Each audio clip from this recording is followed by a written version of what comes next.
Voilà, maintenant c'est la deuxième partie de la trigonométrie en troisième année.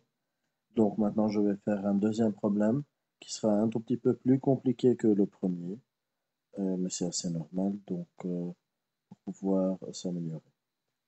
Je vais commencer par dire l'énoncé. Donc la pente d'une route, d'un toit, est la tangente de l'angle que forme cette route, ce toit avec l'horizontale. C'est-à-dire, pour déterminer une pente, il suffit de pouvoir trouver la tangente de l'angle alpha ou de l'angle A ici, de, euh, voilà, de l'angle que fait cette route avec l'horizontale, donc de cet angle-ci. Alors la pente s'exprime souvent en pourcentage. Une pente de 25% correspond à un angle avec l'horizontale tel que tangente alpha égale 0,25. Alors là, on commence avec vraiment le petit problème. Un train à crémaillère se déplaçant à la vitesse de V égale 1,2 km par heure, mais un temps de 25 minutes pour aller du point A jusqu'au point B, sur une pente de 25 degrés, c'est-à-dire la tangente de l'angle A est égale à 25%, 0,25. La question est la suivante. Calcule la différence d'altitude BH. BH égale combien? Donc, pour pouvoir déterminer BH, il faut certainement il faut connaître AB. Mais comme ils nous ont dit que ce train va prendre 25 minutes pour aller du point A jusqu'au point B, et qu'on connaît aussi la vitesse, donc on peut très facilement calculer cette distance. Donc, on connaît la formule de la vitesse qui est V égale à D sur T. Donc D, excusez-moi, est égal à V fois T. Je vais enlever ça. Voilà. Et je continue. Donc la distance va être égale à la vitesse qui est de 1,2 km. Il faut faire attention aux unités, km par heure. Alors que le temps, c'est 25 minutes. Donc pour pouvoir avoir les mêmes unités, je vais diviser les minutes par 60. Comme ça, j'aurai ici une unité de kilomètres par heure, alors que là, j'aurai le temps en heures. Et comme ça, il n'y aura pas de souci. Donc, ça va être égal à 1,2 fois, en simplifiant 25 et 60, on obtient 5 sur 12, ce qui fait 0,5 km, c'est-à-dire 500 mètres. Donc, la distance AB, de A jusqu'à B, la longueur de AB, c'est de 500 mètres. Super. Donc maintenant, je peux commencer à profiter de l'angle qu'ils nous ont donné. Tangente A est égale à 0,25. Si je revois un tout petit peu mes formules, tangente, c'est côté opposé, c'est-à-dire BH, divisé par côté adjacent, c'est-à-dire AH. Là, j'ai un souci, parce que le BH est inconnu, et le AH est aussi inconnu. Donc on aura deux inconnus avec une seule équation, ce qui est presque impossible à résoudre. Sauf si on arrive à trouver une deuxième équation. C'est possible de faire ce travail-là, mais ça va être un peu long parce qu'on va commencer à écrire BH en fonction de AH. Et puis, comme deuxième étape, appliquer le théorème de Pythagore, comme c'est un triangle rectangle, et on pourra y arriver, mais ça prend un tout petit peu plus de temps. Donc, je vais utiliser une deuxième méthode. Et là, on va utiliser la calculatrice pour pouvoir déterminer l'angle. Donc, si vous voyez la calculatrice devant vous, il y a moyen de trouver l'angle qui a une tangente de 0,25 rien qu'en appuyant sur arc tangente, c'est-à-dire dans cette calculatrice, c'est tangente moins 1.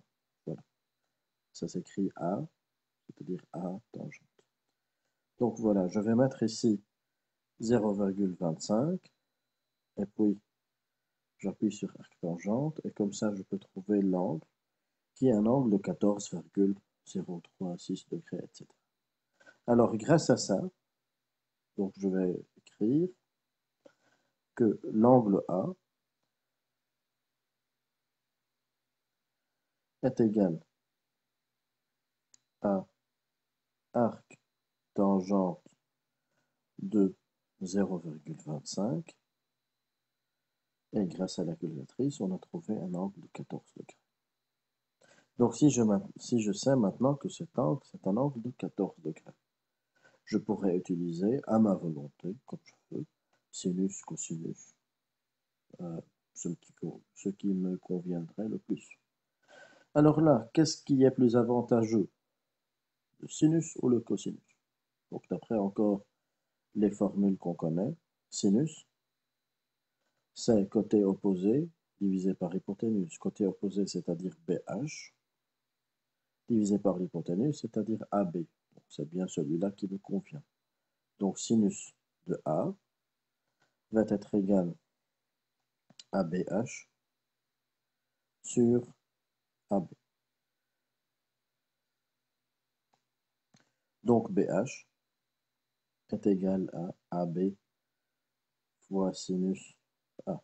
Produit des moyens égale produit des extrêmes. Maintenant, je n'ai qu'à remplacer. AB, c'est 500 mètres.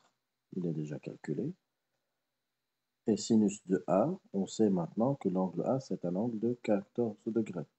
Donc, grâce à la calculatrice, encore une fois, voilà, 14 degrés, sinus, et on trouve 0,2419. 500 fois 0,2419 et on trouve plus ou moins 120 mètres comme réponse. Ce qu'on devait calculer. On passe maintenant à un autre exercice.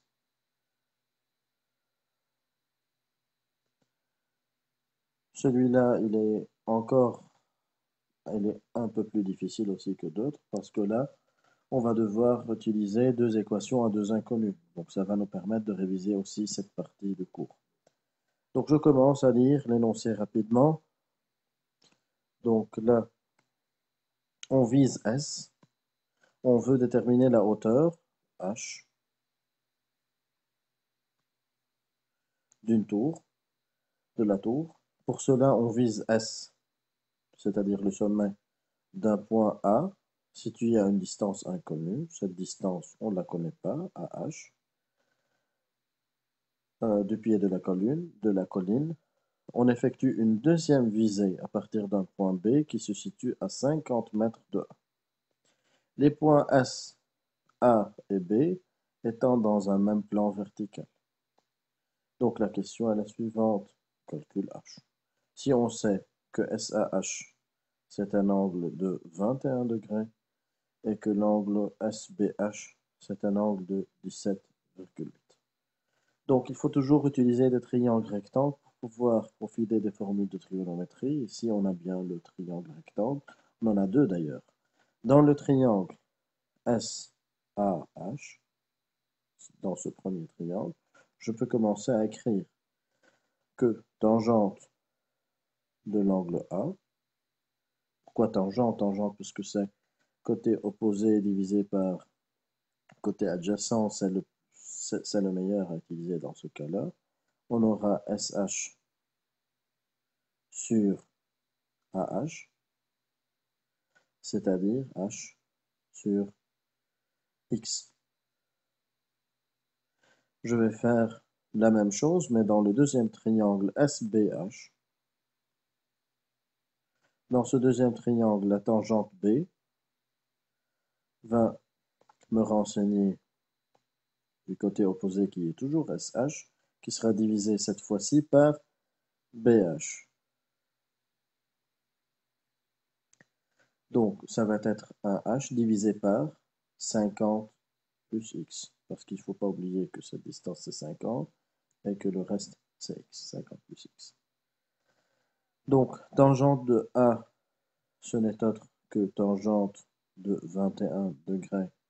Grâce à la calculatrice, je peux très facilement faire ce travail. Donc, voilà. Tangente de 21 degrés, ça va être égal à 0,3839. Et tangente de 17,8, ça va être égal à 0,3211. 0,3211. Donc maintenant, voilà la première équation qui contient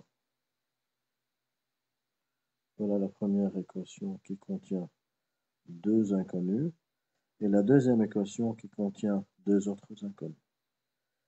Donc, on va profiter de la méthode de substitution. Donc, à partir de la première, on va trouver un h qui est égal à 0,3839 fois x, qu'on va remplacer dans l'équation numéro 2, en substituant 1 dans 2. Donc, il faut se rappeler de ce chapitre-là. On pourra écrire 0,3839x sur 50 plus x est égal à 0,3211. Il suffit de résoudre cette équation pour trouver x. Produit des moyens égale produit des extrêmes. On aura 0,3839x qui est égal à 0,3211x plus 16 en multipliant 3211 fois 50, donc bien sûr avec des virgules.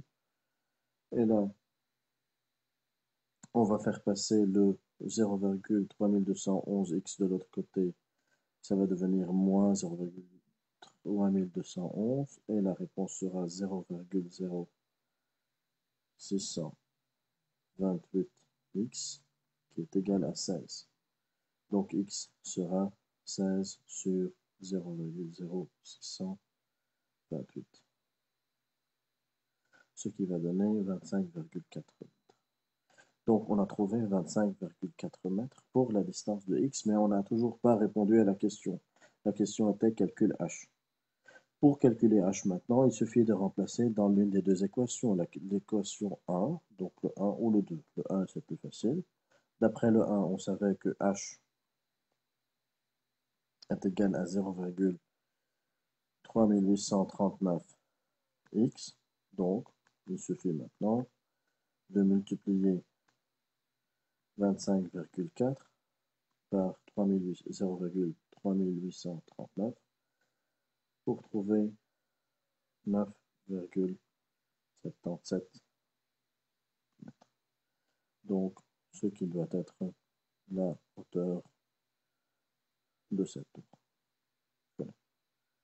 J'espère que ces deux exercices, malgré qu'ils sont un tout petit peu difficiles, que vous avez pu bien les comprendre et que vous avez pu réviser toutes les notions qu'on avait vues en mathématiques, ou la majorité des notions qu'on avait vues dans ce chapitre-là. Bon travail.